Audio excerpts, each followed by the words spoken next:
This is a video on how to change the oil filter on a 2011 Ninja 250. Start by running the bike for about 5 minutes. The purpose for doing this is to warm up the oil so that it drains out more easily. Another reason for running the bike before you drain the oil is to churn up metal shavings and dirt so that these particles are removed when the oil is drained. If the bike has been sitting, then these particles will collect at the bottom of the engine, much of which will not be removed when the oil is drained. The service manual says to warm up the bike on its side stand. Probably the reason it says this is that if you warm up the bike by riding it, the oil may become too hot and you could burn yourself when you drain it. Don't let the bike idle for more than 5 minutes. Extended idling is not good for the engine.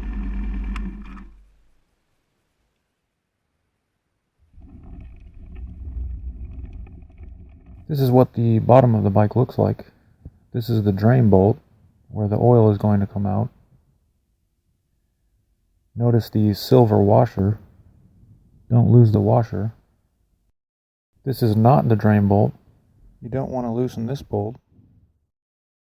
This is the oil filter bolt. The oil filter sits on top of this circular piece of ridged metal. You're going to remove both the circular piece of metal and the bolt. First, we'll start by loosening the drain bolt. Be sure to put an oil pan under the motorcycle.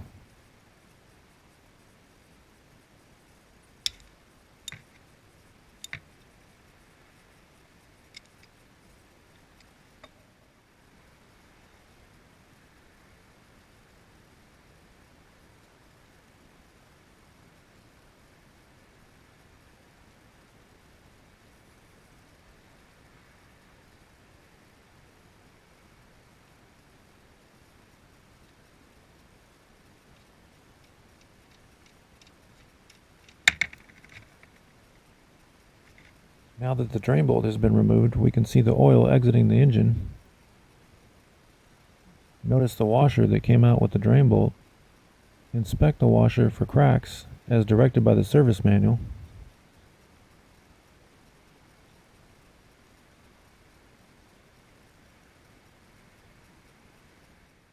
Now we're going to remove the oil filter.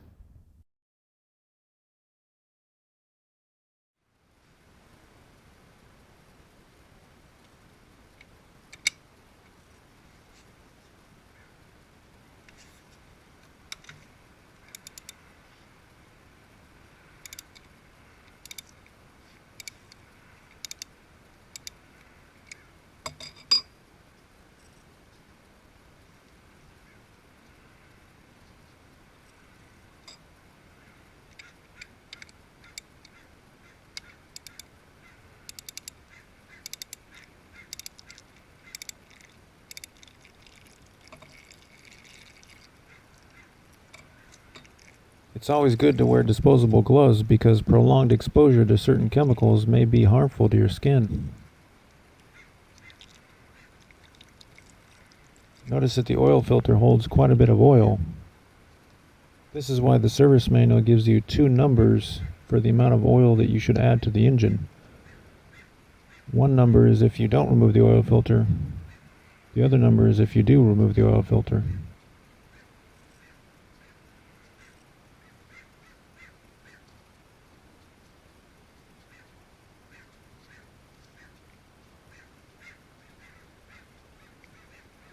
Be careful that the oil filter doesn't fall on the ground.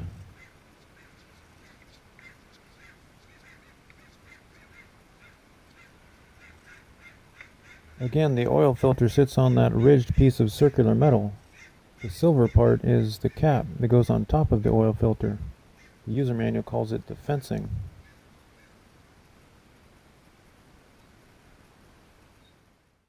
There's 3 options that you can choose at this point for letting the oil drain out of the bike.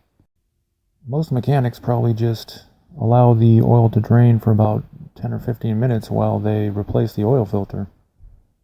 Some oil will remain in the bike, but this saves a lot of time. You can also go to lunch and let the oil drain for about an hour, or you can let it drain overnight. But if you leave the engine exposed, there's a chance something may enter it. Don't pour your oil down the drain or in the gutter because it's toxic. My local O'Reilly's Auto Parts recycles oil at no charge. Your city may also provide a place that recycles oil at no charge. This is the oil filter apparatus. Begin by removing the old O-ring if you're going to replace it. If you're not going to replace it, obviously you can just keep it there. Use a small flathead screwdriver to pry it up, but be careful not to damage it, just in case you need to reuse it.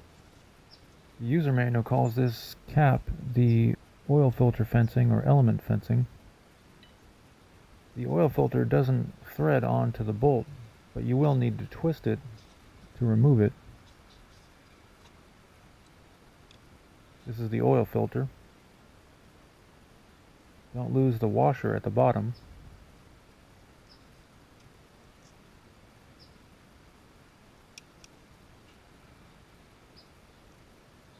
If you're going to replace the small O-ring, you'll need to remove the spring and remove the bolt from the circular piece of metal.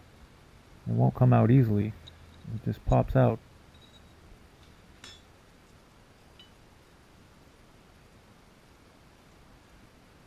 Here's the small O-ring. It fits onto this ridge.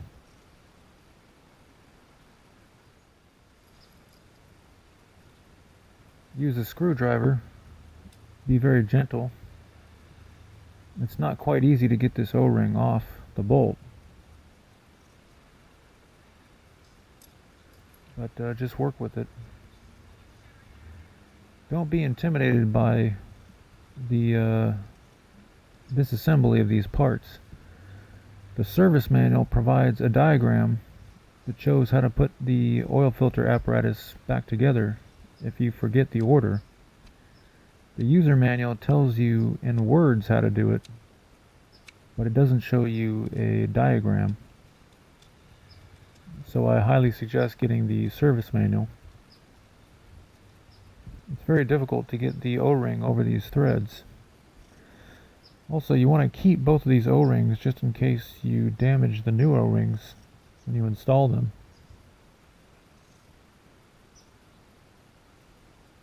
This is the ridge that the small O-ring fits onto. Now we're going to install the new oil filter. This is a K&M oil filter, part number KN401. You can get the oil filter on Amazon for $6 with free same-day shipping on qualifying orders. I think you have to buy $35 worth of stuff.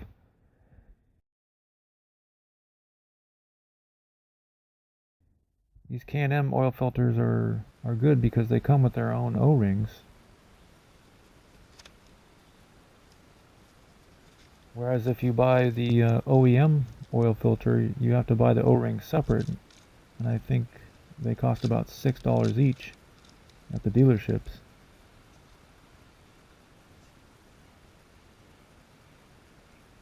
We're going to get rid of the old O-rings or store the old O-rings. And here's the new O-rings. The service manual says to put oil on the new O-rings before you install them.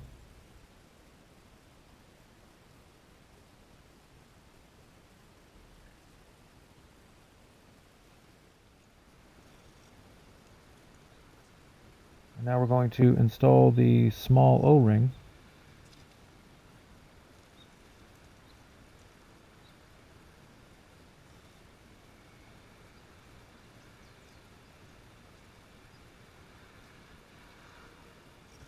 Again, the service manual provides a diagram showing you how these parts on the oil filter apparatus go back together.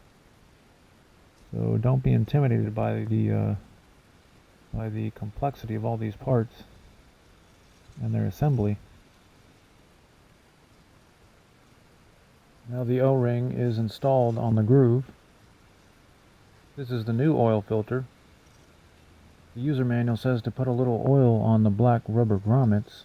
This probably helps to install it on the oil filter bolt. You're going to put the bolt back onto the circular piece of metal. It'll just pop into place. Putting a little oil on the O-ring ensures that it's not damaged when it slides across the metal. And you want to install the spring and the washer. And again, the oil filter will not go on very easily. It does not thread on, but you will need to twist it. I don't think the oil filter has a top or a bottom, but it's probably best to keep the side with the writing facing up. And now we can install the large O-ring, but again we want to put some oil on it as instructed by the service manual.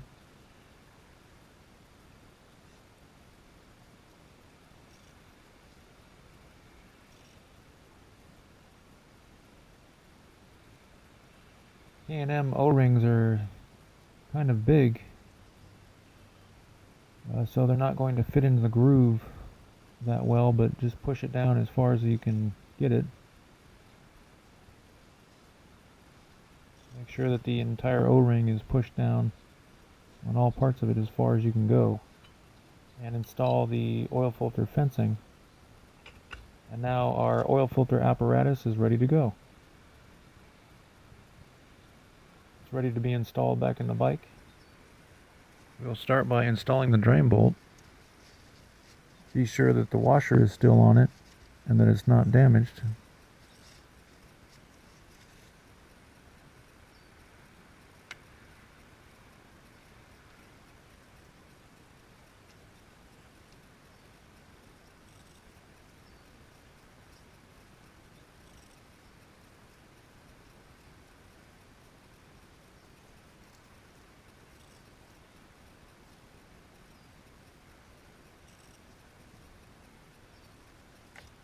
And we're going to use a torque wrench to tighten the drain bolt. I would highly recommend this Harbor Freight 1/4 drive torque wrench. It's the only 1/4 drive torque wrench that I know it's on the market for cheap. Here's the web page. As you can see, it's only $22 and I believe it has a lifetime warranty. The reason that I recommend this 1/4 drive torque wrench is that it's not very long. You need to understand that if you use a long torque wrench, a 3/8 drive or a 1/2 drive, you may not have enough clearance to turn the wrench because of the angle of the drain bolt and the fact that it's so close to the ground. Now we're going to install the oil filter. Be sure that the sealing surface is clean before you tighten the large O-ring up against it. Also, be sure to position yourself so that you can see the large O-ring as you're turning the oil filter. If the large O-ring falls out of the groove and you tighten it up against the engine, it'll cut the O-ring in half, and your bike might leak oil, which will get onto the rear tire. If your bike does leak oil, you may want to remove the filter and inspect the O-ring.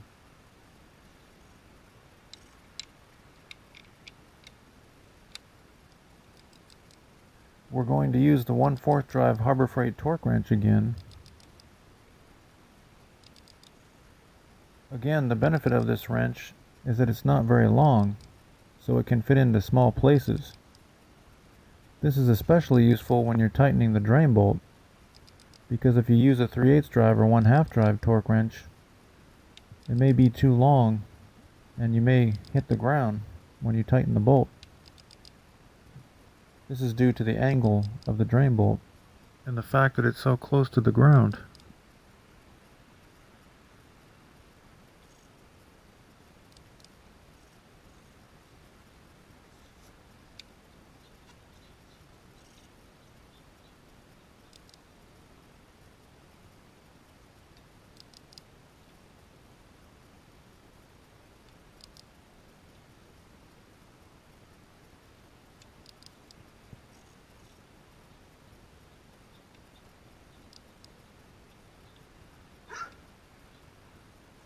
The dog barked right when it clicked for the first time.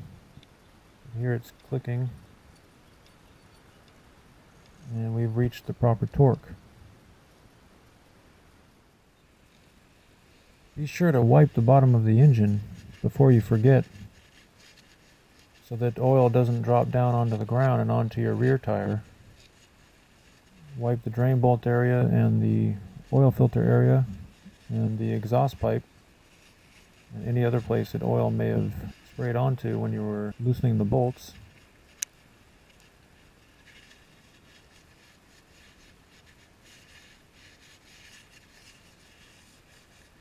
In this video I'm going to be using Kawasaki brand oil, 10W40 4-stroke. You'll need 2 quarts, a total of 1.7 quarts for the job when you're removing the oil filter. But I usually use an oil that's more readily available. This Castrol oil, which is specific for motorcycles, 10W40 4-stroke, you can get it at O'Reilly's or AutoZone. I'm just using Kawasaki oil because I had a little bit left over and I wanted to use it up. This oil has the certification required by the service manual.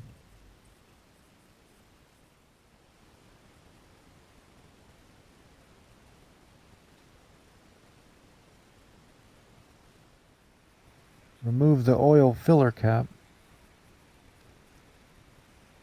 This is where you put oil in the bike.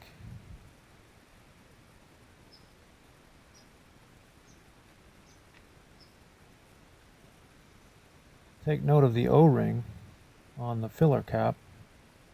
It usually doesn't come off, but just take note of it in case it does. Place a funnel in the engine. And now we're going to begin to pour our first quart of oil in.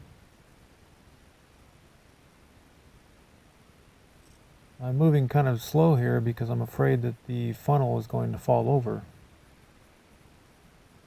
So we'll fast forward this in a bit here.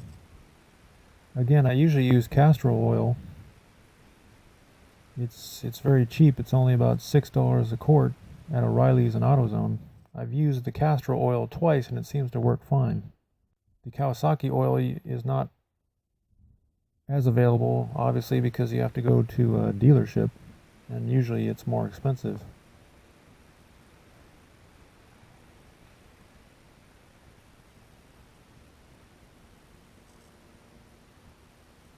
Now we're going to start pouring in our second quart of oil.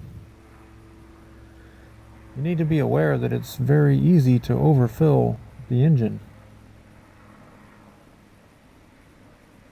If you do overfill the engine, don't panic. I'm going to show you how to remove excess oil at the end of this video. You can use the markings on this Kawasaki container to see how much you've poured in, but don't use this as a reference because some of the containers were not completely full when I started pouring them. Again, I'm using some leftover Kawasaki oil from a previous oil change.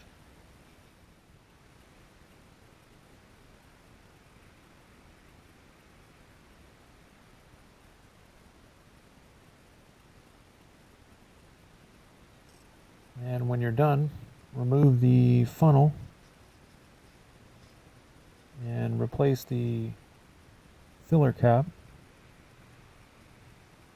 The filler cap doesn't need to be super tight, just finger tight.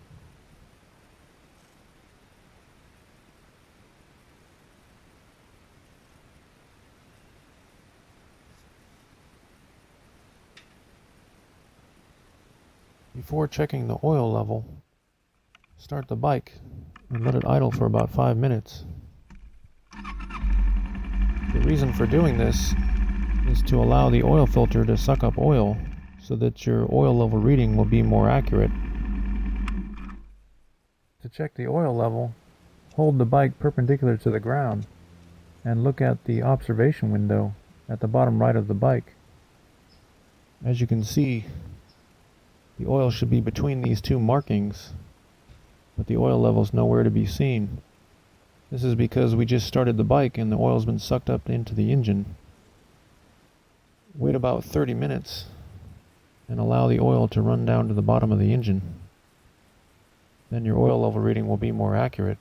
Again, hold the bike perpendicular to the ground when looking through the observation window. Notice that the level is between these two lines, which is what we want. but it's closer to the bottom line than the top line. We want the oil level to be closer to the top line so that we can be sure that there's plenty of oil in the engine. But you need to be very aware that it does not take much additional oil to raise that level in the observation window. This is why it's very common to overfill the engine. We're going to remove the filler cap and place the funnel and put some more oil in, being very careful not to overfill it. But if you do overfill it, I'm going to show you how to remove the excess oil at the end of this video.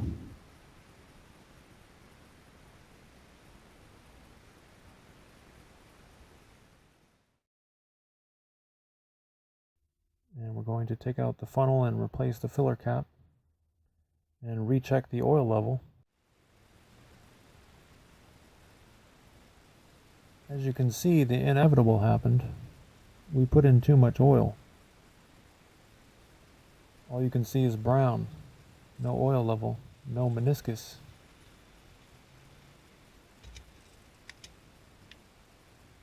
So you'll need to get this item, manufactured by Hopkins. I purchased this item at O'Reilly's Auto Parts for $4, but I couldn't find it on their website, so you may need to check store availability before you go to the trouble. You can also purchase this item at Amazon. Ace Hardware sells two equivalent pumps, one made by Custom Accessories and another made by Plews, P-L-E-W-S. Be sure to check store availability. You can also get these on Amazon. But I haven't used these two pumps, so I can't vouch for them. We're going to remove the filler cap and remove some of the oil with this pump. Take the longer end of the pump and place it as far down into the engine as possible. You'll need to push it down very, very far. There's not much room inside the engine, so this may be difficult to push it down far, but you need to get it down as far as you can. If you experience difficulty moving the tubing far enough down into the engine to get to the oil, then you can buy a smaller diameter tube and connect it to the end. I didn't need to use the smaller diameter tube extension for this job. The tubing provided with the pump was good enough to draw the oil out.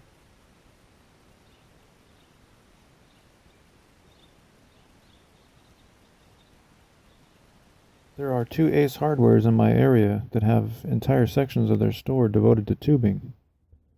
It costs about 30 cents per foot, and they provide cutters and measuring sticks.